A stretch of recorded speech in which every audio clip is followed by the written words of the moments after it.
Welcome to The Spiritual Life. I'm Father Jim Martin. On this podcast, we reflect on how people experience God in their prayer and in their daily lives.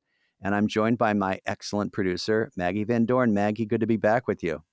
Good to be with you, Jim. And I'm so excited because the guest we have on today, I know, is a personal hero of yours and mine. And that, of course, is the great Ron Rolheiser, one of my favorite all-time spiritual authors. Yes, so Father Ron Rolheiser is a Catholic priest, a theologian, and an author known for his profound spiritual insight and accessible writing. He is a member of the Missionary Oblates of Mary Immaculate, and he has served as the president of the Oblate School of Theology in San Antonio, Texas. Ron has written many books on Christian spirituality, at least 16 by my count, including A Holy Longing and Forgotten Among the Lilies. Those are two classics that I read in college. And Sacred Fire, A Vision for Deeper Human and Christian Maturity, which you talk about at great length with Ron in this conversation. Also, Domestic Monastery, Creating a Spiritual Life at Home. When Ron is not crafting brilliant books, he is an in-demand and well-known speaker. We're so happy to have him. I'm really excited. So we'll get to that conversation in just a minute. But first, we have a question from our audience. This comes from Marston. And the question is, what spiritual practices do you think will be useful to young men in particular as they navigate changing and often unhealthy visions for what masculinity should look like today? Well, thanks, Marston. I had this question a couple of days ago, and I've been thinking about it because it's a tough question, but actually, maybe it's not so tough. Ron gives a great answer later in the podcast. I would say look to Jesus, right? So if you're thinking about what a healthy male spirituality might look to Jesus. Now, of course, we're not the Son of God. We're not the second person of the Trinity. We're not the Messiah. But, I think sometimes masculinity is framed only as, being strong, being tough, being macho. But Jesus is a strong person, physically strong. I mean, he was a carpenter. He's also someone with obviously a strong character, but he's also gentle and tender. His heart is moved with pity, we're told many times in the Gospels. So we have all sorts of ways of understanding Jesus, but one way to understand Jesus is as a healthy example of what a man is like. You can also look to other saints like St. Joseph. We don't know much about him, but we know a little bit about St. Joseph. There's lots and lots of examples in the Christian tradition of healthy masculinity. And take your pick, Francis of Assisi, St. John Paul II. I think there's so many wonderful models, but really it all sort of starts from Jesus. So if you want a healthy model of masculinity, come to know Jesus Christ. So thanks, Marston. Such a great question. Yeah, that's a great answer, Jim. If any of you would like to ask Father Jim a question, you can write to us at thespirituallife@americamedia.org. And now a word from our sponsor. Looking for a simple way to deepen your own spiritual life? Give Us This Day is a superb resource that helps Catholics stay rooted in Scripture and in prayer, wherever you are, no matter how busy you are. It features reliable and relatable spiritual reflections, the daily readings, essays on the lives of the saints, and of course, prayers to accompany you throughout the day. I'm honored to be an editorial advisor, and I've been writing a monthly essay called Teach Us to Pray, about how to pray, from the very beginning, and I use Give Us This Day all the time. And here's a great offer right now. Listeners of The Spiritual Life can get 10% off their new print subscription, and let me tell you, the booklets are beautiful. Just visit giveusthisday.org/spiritual life and join this community of Catholics praying together.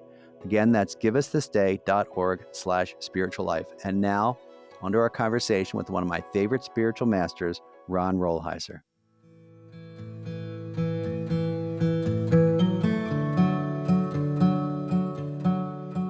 So, Father Ron Rolheiser, one of my favorite spiritual authors of all time, welcome to The Spiritual Life. Thank you. Thanks for having me, Jim.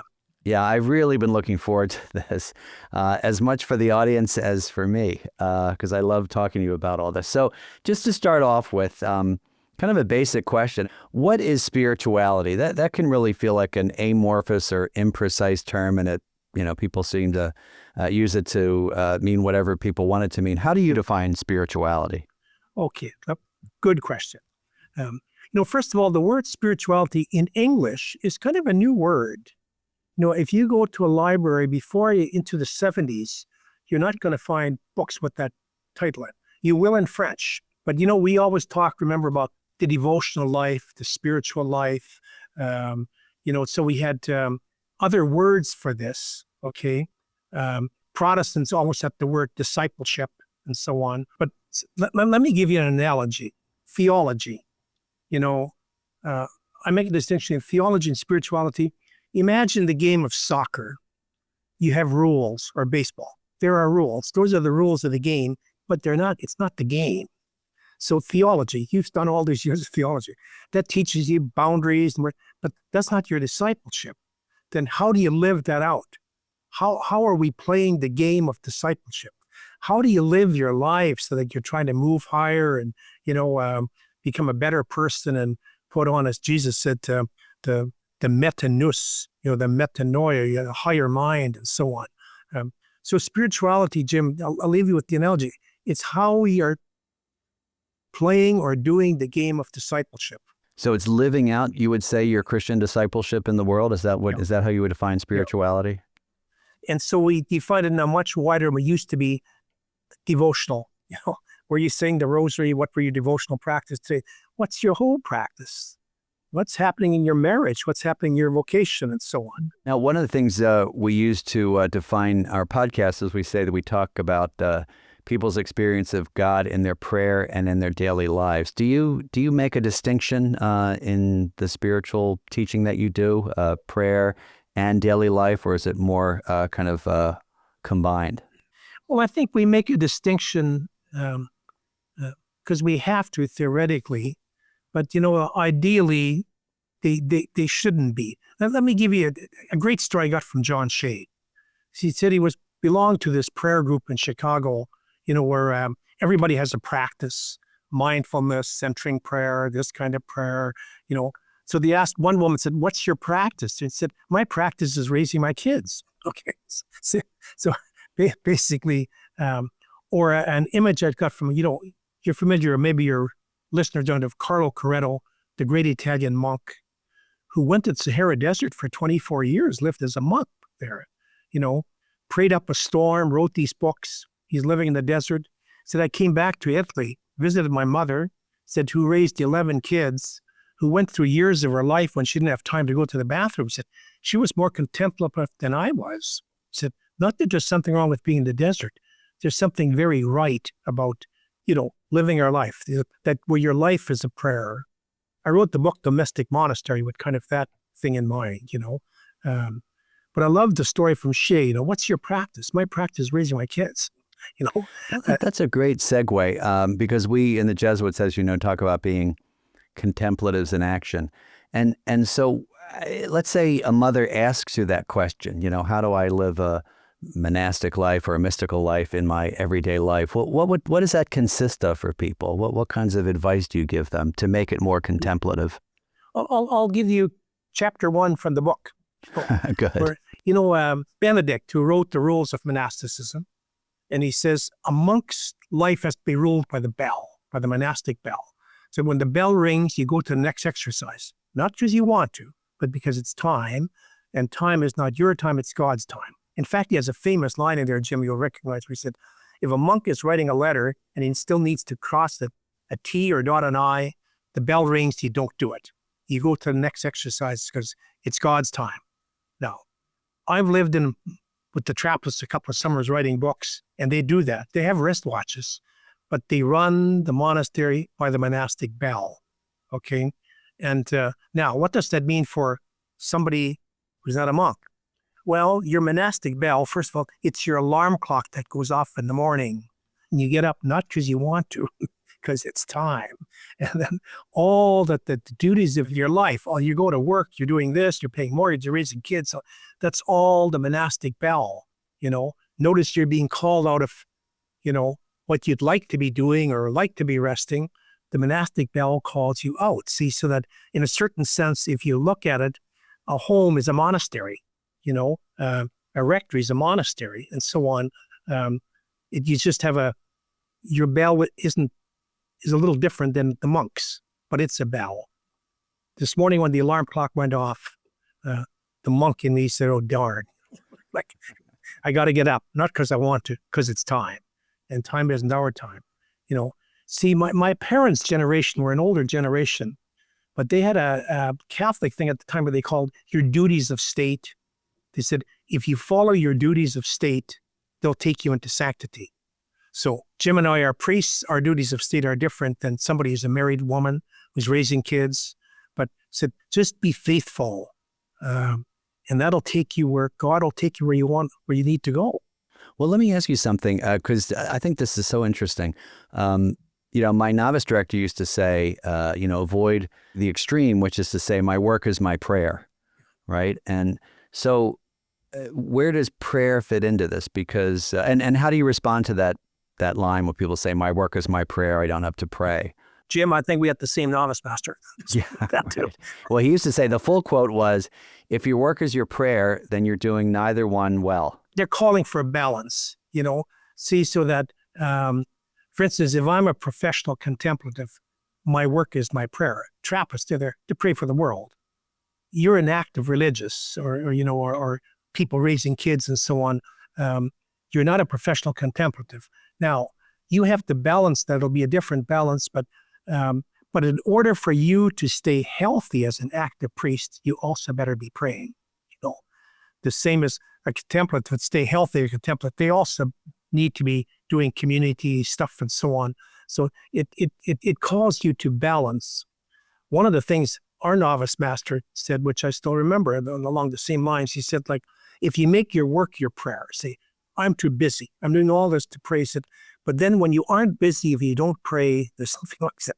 So when you aren't busy, do you pray? And that calls us to balance, so that there's some danger, say, just my work is my prayer. The danger is we can lose balance there, Yeah, that's a great insight. I think it was Francis de Sales who said, someone asked him, how often should I pray? And he said, half an hour a day, except when you're busy, then you pray an hour a day. I like that. A thing on that, Jim, if I can make prayer, some of the great classic spiritual writers, and they'd always say, and I'm sure you got that, and others have, you're supposed to pray, an hour a day or whatever, and so on. Where you go to church, daily or weekly and so on. But, we've always interpreted that literally, but they mean habitually. So it means as a habit. So for instance, suppose you say, I'm going to exercise, I'm an exercise program, and you may only hit 5 days a week, but that's an habitual practice. If you're hitting 1 day a week, it's not a habit, so that you say, well, I'm committed to doing a century prayer every day. Some days you're not going to get there. Something happens, but you better be getting there habitually.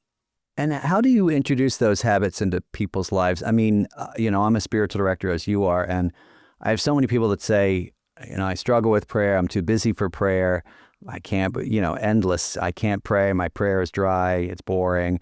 What do you do to help people habituate themselves to prayer?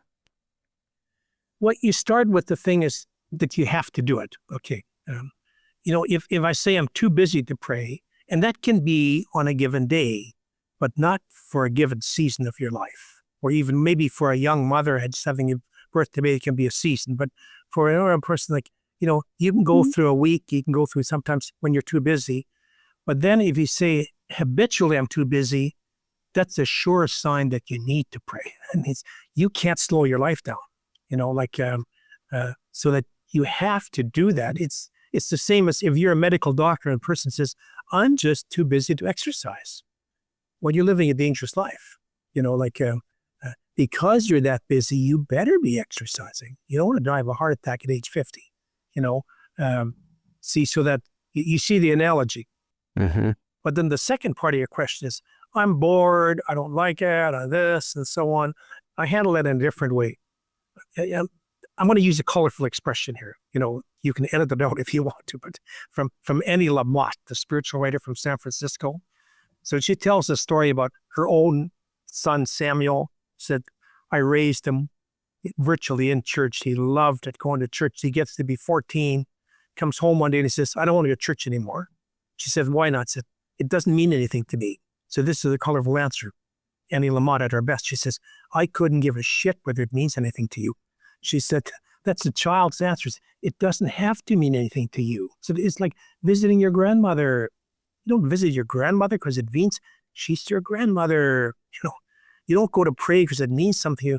That's what adults do, It doesn't have to bring something to you. So, and the great spiritual writers, right down to today, people like Thomas Keating said, just go.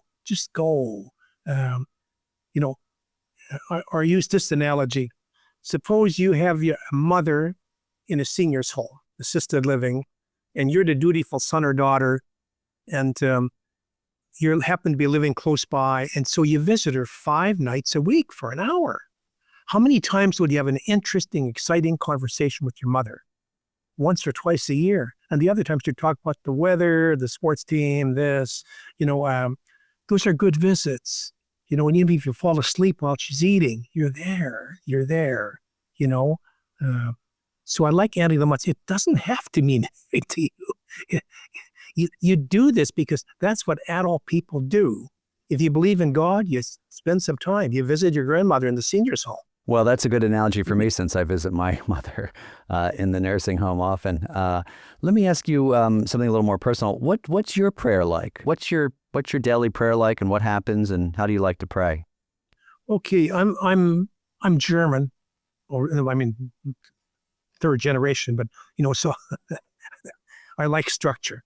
No, not because structure has to hold me. So this would be my daily prayer life. Every day, as a priest, I say the office at church, Vespers and Lauds. And we pray them mostly in community, but if I'm not in community, I'll pray them.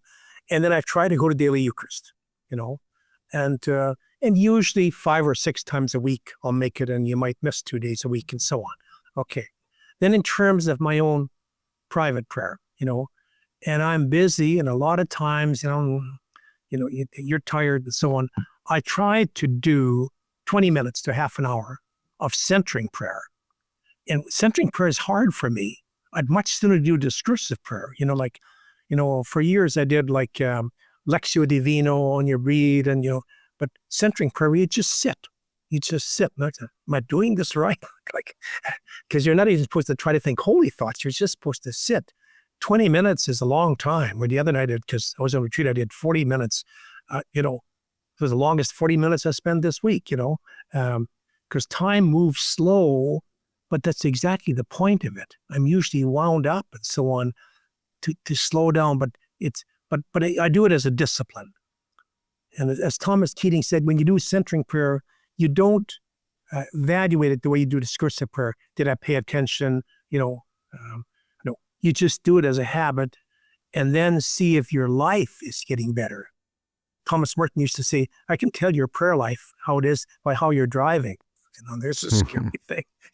That's very much like Thomas Merton. Am I driving a little slower? Am I a little more patient? Am I swearing a little less when I drop something and so on? That's the way you evaluate your prayer life, The Eucharist when I can. Again, without being scrupulous about it, basically, it's habitual, If I can't make it, I can't make it, And then in terms of private prayer, I try for 20 minutes a day, sometimes a little longer, in centering prayer. Because I did contemplate Lectio Divino and discursive prayer for years. I find it easy, but I'm convinced now that because of my life and everything else, I need to be doing centering prayer. I need to be pushing myself to just sit. So for our listeners, centering prayer would be a process where you place yourself or center yourself in God's presence, and it's wordless, and you are just doing it without images. I want to give your listeners a wonderful image on centering prayer and discursive prayer from Thomas Keating. So Thomas Keating said, imagine you're a mother fish at the bottom of the ocean, 3 miles down or 300 feet down, and your baby fish come and say, Mother, where's this water everybody talks about? So it said today, what the mother fish did, she'd set up PowerPoints and show them pictures of Niagara Falls, of a flowing tap, of this and so on. They'd be intrigued with the pictures. That is discursive prayer. At a certain point, you say, I want to turn off the projector, and now you just sit in the water. See, and you're sitting in the water without images. In God, we live and breathe and have our being. So centering prayer said, you just shut the projector off. No more pictures. You just sit in the water. That's centering prayer. That's a great image. Let me ask you something, and I don't normally ask our guests this, but you're someone who can answer this. So when you are praying and when you're doing centering prayer or when you're doing Lectio, what happens? What's going on inside of you? Because I think for a lot of people, and I talk about this in my book, Learning to Pray, one of the most confusing aspects of the spiritual life is what's supposed to happen when I close my eyes. So in your life, what kinds of things do you experience when you pray? Well, see, if I'm doing what I call discursive prayer, that's prayer with images, then it's easy, I'll read a scripture text or I'll read, passage from a book, and thoughts will come to you, and you can kind of see, I think God has challenged me here and I need to do this and so on. That's easy for me, Centering prayer isn't, because you go there and you make an initial intention, say, it's like when you visit your mother, I'm here, okay, I'm here. And then afterwards you sit, but I still struggle with, you can't have a blank mind. Your mind is like a barrel of monkeys. You push one thought down, 10 come up and so on. So then I keep wondering, am I doing it right? But how do you just sit? The rules are you're supposed to just, Keating says, imagine your thoughts like you're sitting by a river and the boats are going by and you're just watching. And every time you grab onto one, you have to let go. So basically, you let your thoughts, but I'll be honest, I struggle with that. I do it because I know I'm supposed to do it, but it would be much easier for me to go back to discursive prayer with images and so on, because when you're in centering prayer, I still don't know what to do with my mind. Well, let me ask you a question then. So what, I'm not your spiritual director, but so why are you doing it? Why do you feel, in a sense, obliged to do it? In addition, why don't you just do Lectio or discursive prayer? Tell you why. Because I've mainly through authors like John of the Cross, he'd say when you reach a certain point in your life, it's important to do this and to move away from discursive prayer. I'm trying to think. Okay, I'll use an expression which I really like. I do a class on this way, where he says, then the deeper things happen under the surface. He said earlier on, and it's also true relationships, So imagine a couple on their honeymoon, the deep things are happening on the surface. 35 years later, they're married, they may just be sitting in a living room without talking. It's deeper, but you don't have stuff on the surface. So to complete my analogy of, you're visiting your mother 5 days a week and you're not having deep conversations. You're talking about the weather and so on. And you have a sister who's conveniently living in Alaska. So she comes once a year for a week, so they do have deep conversations and you want to kill them both. Okay. No, but what she has, it's not deeper. It's surface. Let her stay there. John of the Cross says, the further you go, the deeper things begin to happen under a surface, and you have to risk that, or back to Keating's analogy. I've watched a lot of PowerPoints about God. It's time I sat in the water. One of my spiritual mentors was, who I'm sure you knew, Father Bill Barry. Yeah. And one of his images in his book, God and You, and lots of his books, was just what you were saying, that there's a deeper intimacy going on sometimes when it's just a presence. And he compared it to walking along the beach, with a friend or a partner or a spouse. And I really like this. And he said, sometimes there's deep communication going on when you're just looking at the ocean or looking at the sky. And one of the things he said, which I found really helpful, is, and in fact, words in those cases might be a distraction. Yeah. So if you're going down the beach and you're just sort of maybe walking hand in hand or something, and suddenly the person says, boy, look at that dolphin, or look at that bird, or look at that cloud, or, it actually takes away from the experience. And it sort of mars sometimes the depth. So I agree. I think there's a time for kind of centering prayer and a time for, as you call it, discursive prayer. Let me shift a little bit. Now, Ron, you know this. My favorite book of yours, as I've told you many times, is Sacred Fire, which I've read probably 5 times now, which talks about a mature Christian spirituality. And I want to read out my favorite passage, which I think I've also told you, on what happens when our commitments to either marriage, family, church, or anything become, in a sense, a drag. And here's the quote. I'm going to quote you. During those long years of maturity, when boredom, the longing for a second honeymoon, midlife crisis, disillusionment, and numerous other things eat away at our fidelity like rust on iron, we can find ourselves standing like Peter before Jesus, with every reason of head and heart to walk away, but knowing at a deeper place inside of us that for us, real life depends on staying the course. When we honor that deeper place inside us, real life will flow into us. I cannot tell you how often I've read that and thought about my own vocation as a Jesuit or a priest. And I'm just really curious about that quote and that insight about staying the course. Did that come from your own life experience, or is this something that happened when you accompanied people in those situations? I'm really curious where that insight came from.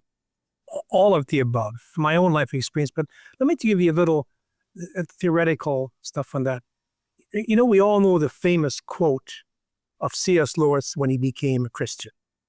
And he said, after all these years, he says, I knelt down, the most reluctant convert in the history of Christendom. Remember, but you should read the next line.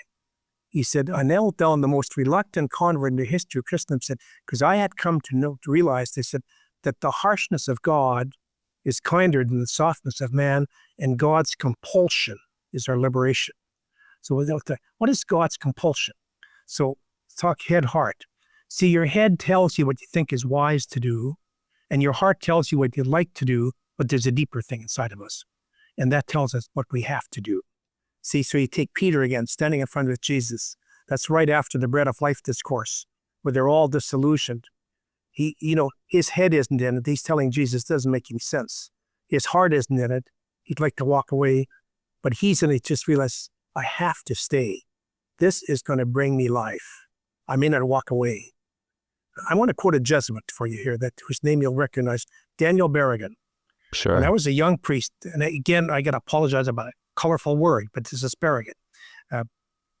Somebody was interviewing him, this woman, and she says, Father, it says, where does your faith reside?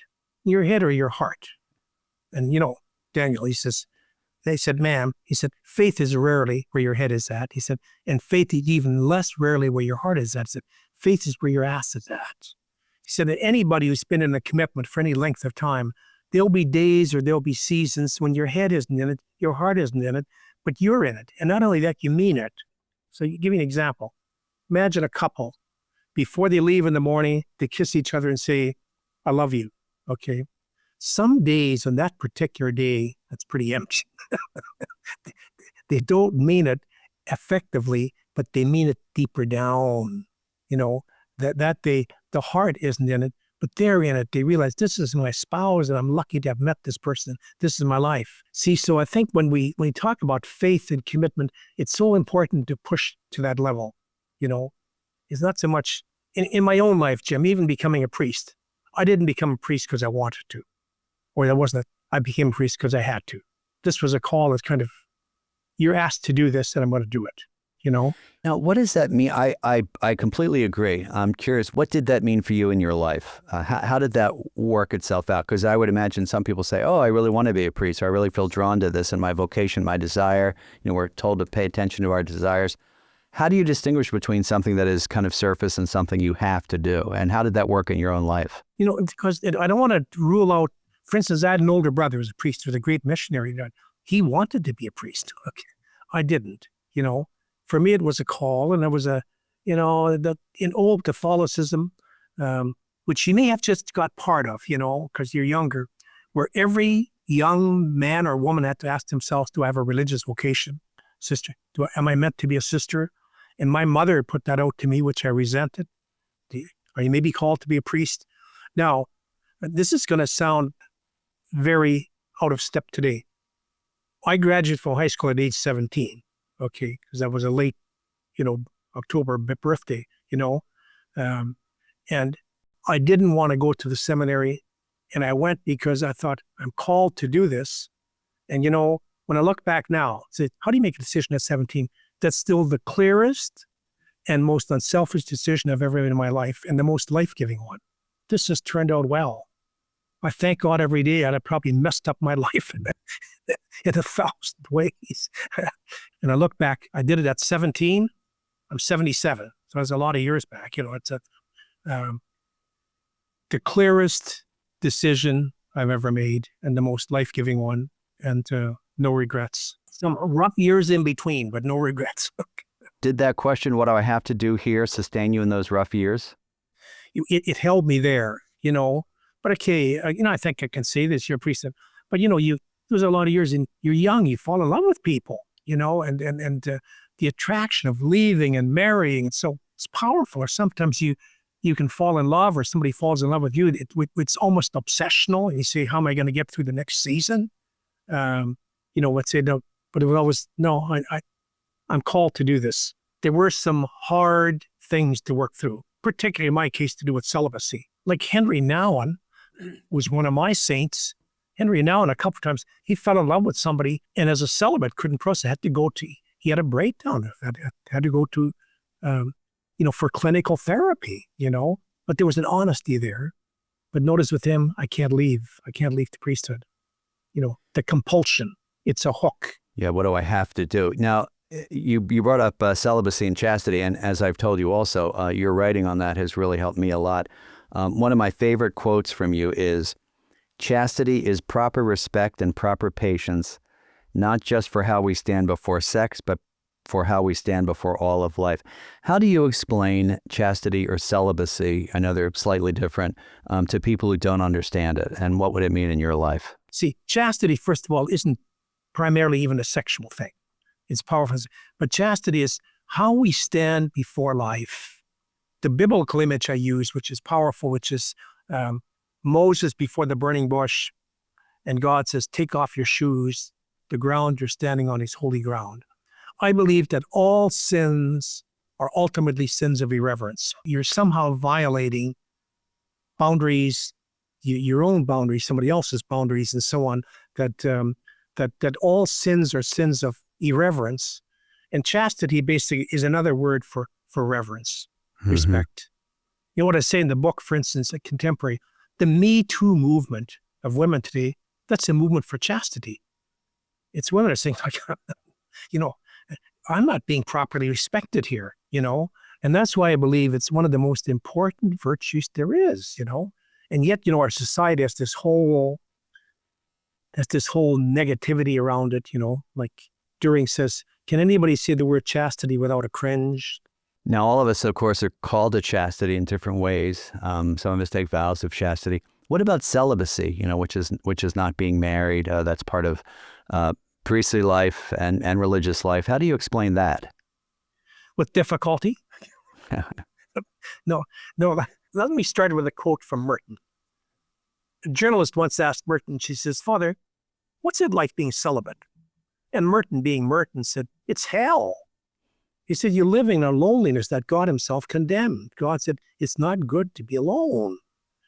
That's for everybody, And he said, you make a vow, you can have community, but there's a certain psychosexual intimacy that you're cutting yourself out of. And he says, and that is a real issue. And he said, it's painful. He said, but first of all, it can be very fruitful. And secondly, it's meant to be painful. So I'll tell you what I mean by meant to be painful.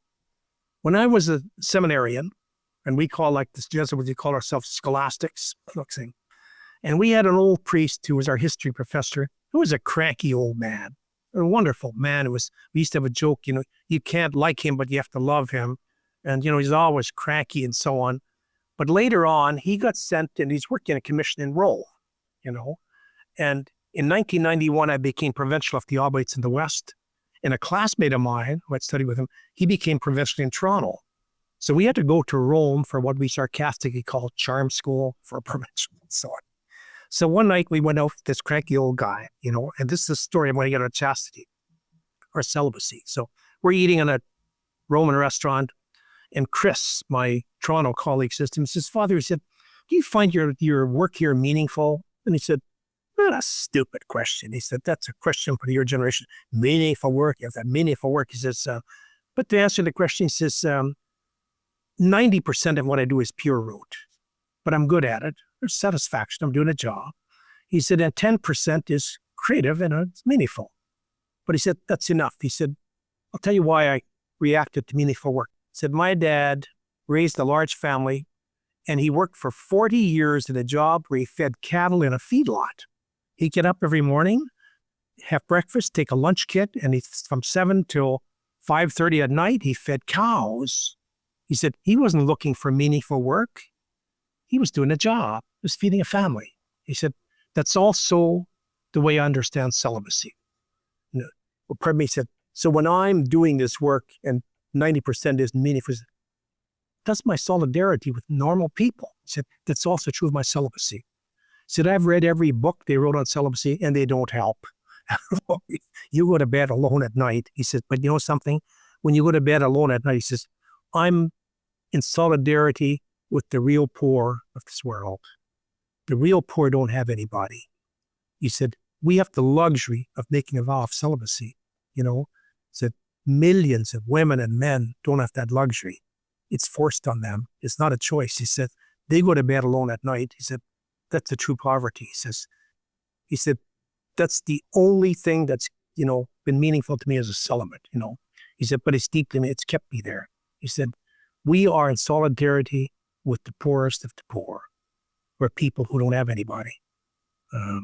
So like Burton says, it's painful, but it can also be fruitful. Now, is that the case in your life in the sense that it is seen as a kind of asceticism? Because I could also make the argument that, there's a positive value, which is that it's freeing, right? It frees you up to be with other people more deeply. Or do you experience it more as a kind of identification with the poor and people who are lonely? Is it both and for you, or? Both and. The reason I don't often flag, it frees us up, because, I have a lot of friends who are Protestant ministers or, we also pay a price by not having family or wife and kids and so on. So that I always say one of the greatest dangers of celibacy is not that I'm going to act out, is that I can become quite selfish.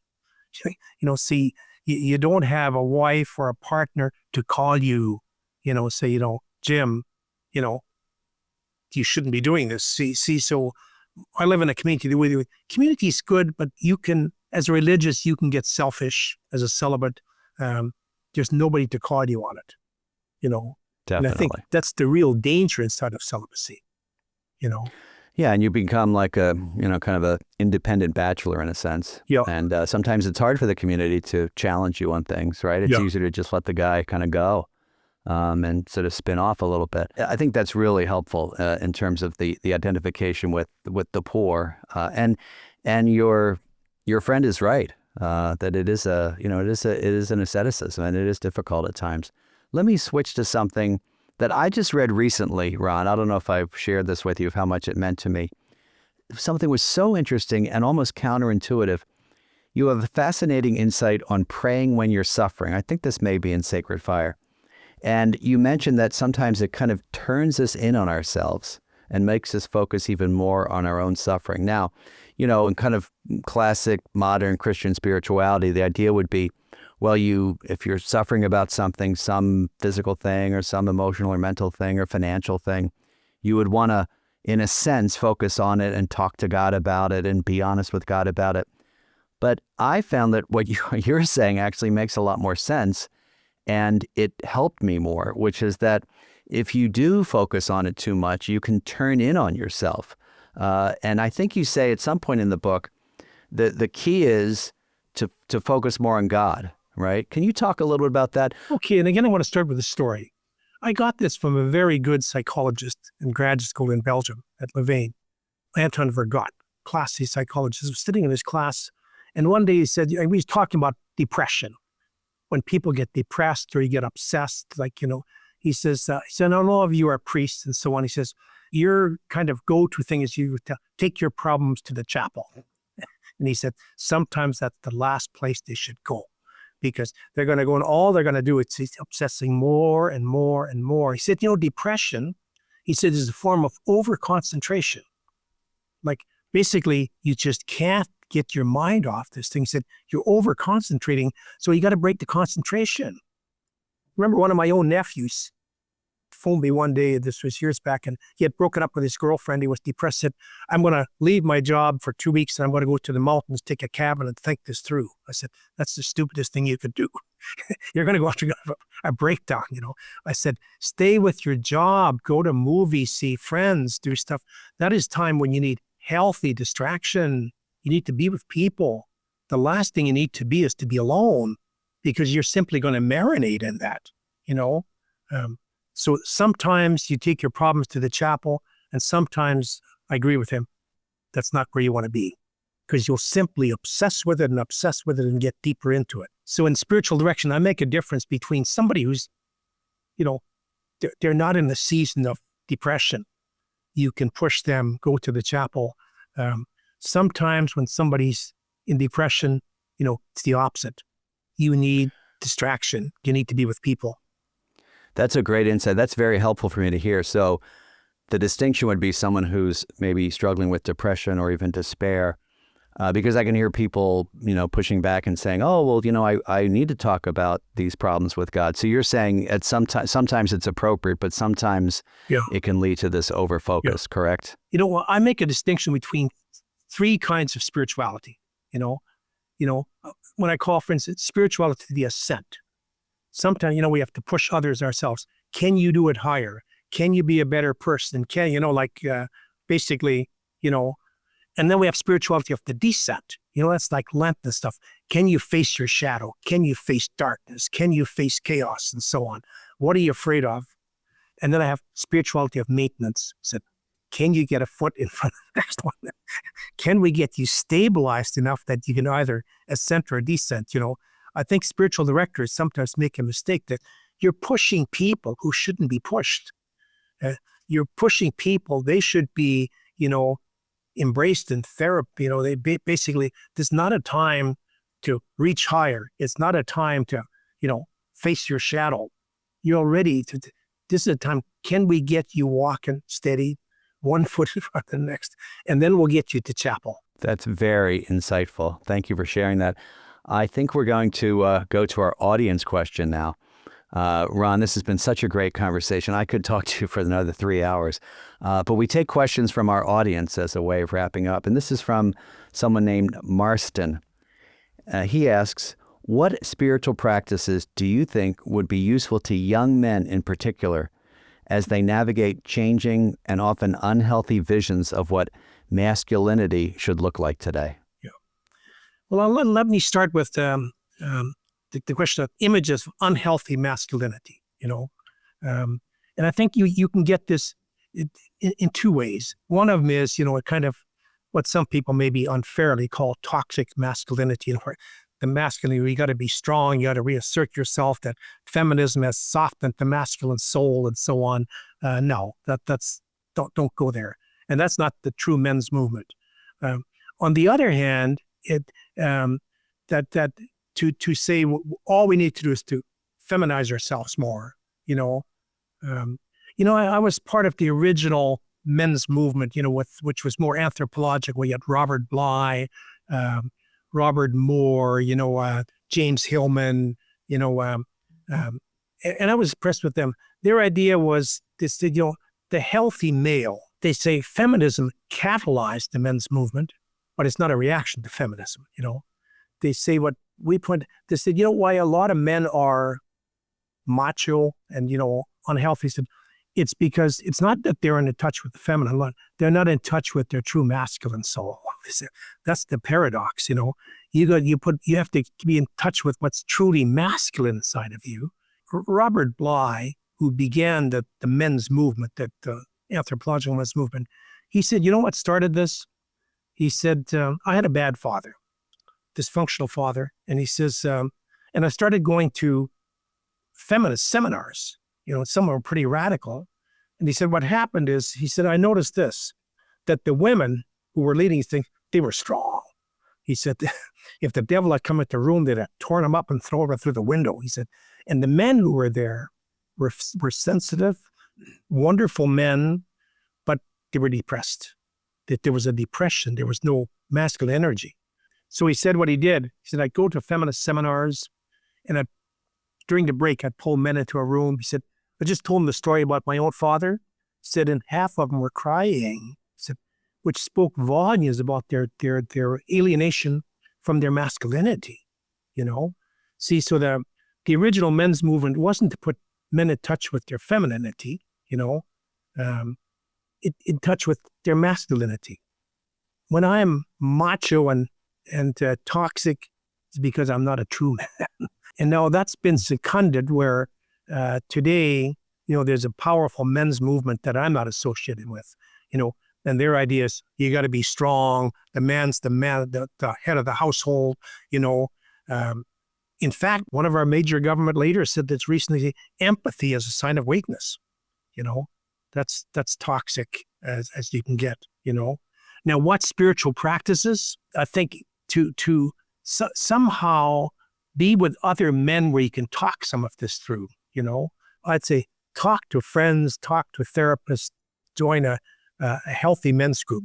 Ron Rolheiser, I want to thank you on behalf of our audience for your time, for your many writings. We haven't even talked about The Holy Longing, which is another fantastic book, but I want to thank you personally for your friendship, but also for that incredible book, Sacred Fire, which I go back to usually once a year. So thank you for that. Thank you for your time, and blessings on your wonderful work. Yeah. And I'd like to thank you, Jim, for your work, and also for the Jesuits who have been in my life. I've had some of the most powerful mentors in my life have been Jesuits, and I nurture an inner Jesuit. Okay. Well, thank you, Ron, Okay. and God bless you. Okay, thank you.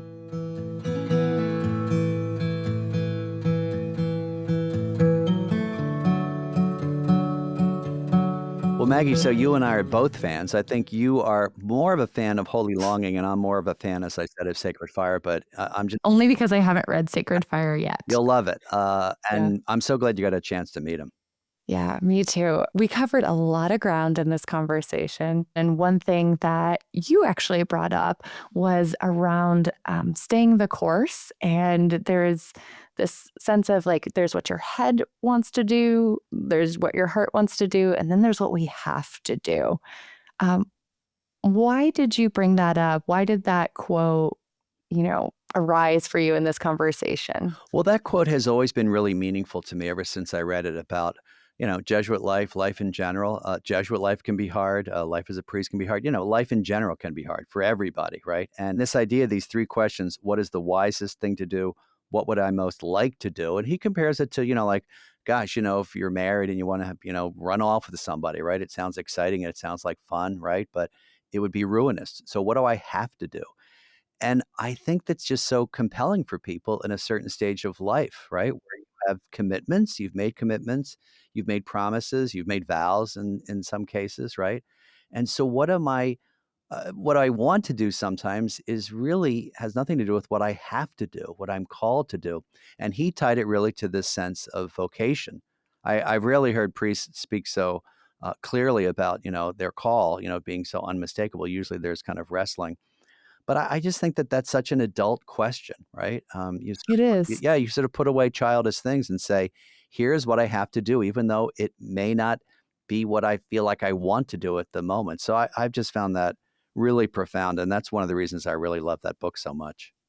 And we as a society usually don't ask that question. What do we have to do? I mean, maybe we did 100 years ago, 200 years ago, but that is not a common question today.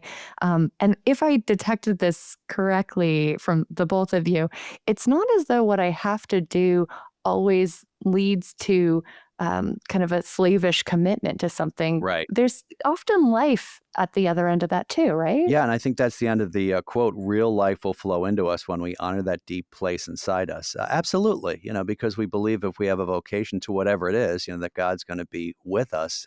And frankly, often doing what you want to do, let's take the example if someone wants to run off with somebody, when they're married, would be a disaster, right? So it's not life-giving. But I think it's just a very mature question. What do I have to do in this situation? And, it does sound, almost like duty and kind of stultifying, but ultimately it's freeing.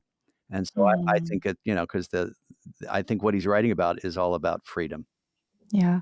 The other thing that he said that I thought was a little counterintuitive was that, sometimes thinking too much about something, that over concentration can feed depression. Or if we're struggling in our lives and we only bring those struggles to God in prayer and we don't concentrate our energy in any other way, especially in relationship to God, that can actually intensify the suffering. That's something else I found really kind of unique to him and unique to his writing, because obviously, I mean, as you know, the normal thing to do to suggest to someone is if they're struggling, well, talk to God about that in prayer, right? Mhm. And I think that's important, right? We've talked about being honest with God in prayer, right, as part of developing intimacy. If you have something that's terrible, some terrible medical diagnosis or some financial problem or some relationship problem, you don't want to just kind of hide it from God, because then your relationship becomes cold and stale and a little distant.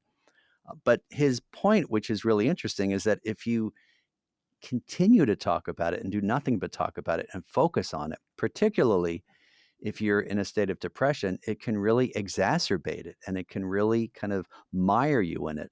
And frankly, that's the first time I'd seen that addressed in that way, because I find that in my own life. I'm not depressed. I've never had sort of state of depression. People have those things. They go to psychologists. It's really, important to take it seriously. But I think you can kind of navel gaze a bit, and there's almost no answer. So I found that sort of tension between being honest with God and not focusing on your problems obsessively really healthy. And the shift there for him was, is a person able to do it, right? If they're in depression, that's telling them to focus on it like that in prayer might be counterintuitive. So I really found that very helpful and extremely refreshing from him. Yeah, Jim, when you have gone through a particularly hard period in your life, what are some of the healthy distractions that you've turned to? Well, I think of something like, I've had different medical problems, as we all have, operations, things like that. And if you do nothing but think about that in prayer, that's your whole life. And I think, frankly, anything that sort of gets you out of that mindset and also reminds you that your life is bigger than that. I remember I asked a spiritual director once about this, and he said, "Are you being honest with God in prayer about this?" And I said, "Yeah, I'm praying about it all the time, about this particular problem." And he said, "Well, that's not being honest with God, because your life is about more than that. It's about more than just that problem, right? So, in fact, if you're only focusing on your problems, you're not being honest with God in prayer. You might be honest about that particular problem, but the totality of your life is really what you want to present to God." That is so beautiful. Isn't it? Yeah, it's been really helpful. That was, by the way, from Father Damien O'Connell, who was my spiritual director for a long time. So we want to thank our viewer and listening audience for joining us. We want to thank Ron for his wonderful insights, and also Marston for his great question. Thanks so much, and God bless you.